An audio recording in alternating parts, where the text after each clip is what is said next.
अमरावतीमध्ये IIT स्थापन करा अशी मागणी खासदार बळवंत वानखडे यांनी केली आहे। केंद्रीय शिक्षण मंत्री धर्मेंद्र प्रधान यांच्याकडे त्यांनी अशी मागणी केली आहे। विदर्भातील उद्योजकता कौशल्यांना चालना देण्यासाठी त्यांनी ही मागणी केली आहे। तेव्हाचे फोटो सुद्धा समोर येत आहेत। अमरावतीचे नवनिर्वाचित खासदार बळवंत वानखडे यांनी देशाच्या शिक्षण मंत्र्यांकडे मोठी मागणी केलेली आहे। अमरावतीमध्ये IIT स्थापन करा अशी मागणी काँग्रेसचे खासदार बळवंत वानखडे यांनी शिक्षण मंत्री धर्मेंद्र प्रधान यांच्याकडे केली आहे आणि विदर्भातील उद्योजकता कौशल्यांना चालना द्या अशी मागणी सुद्धा केली आहे। त्यामुळे आता खासदार बळवंत वानखडे यांची ही मागणी मान्य होते का, पूर्ण होते का ते बघावं लागेल।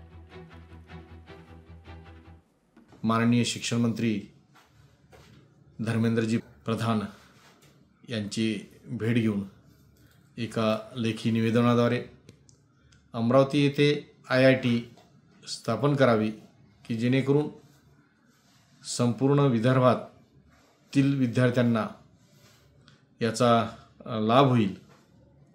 मग नागपूर असेल किंवा नागपूरचा आजूबाजूचा परिसर असेल किंवा इतर अमरावती विभाग असेल, या सर्वांना त्याचा फायदा होईल। लोकशाही मराठी ऐका, पहा, जागरूक रहा।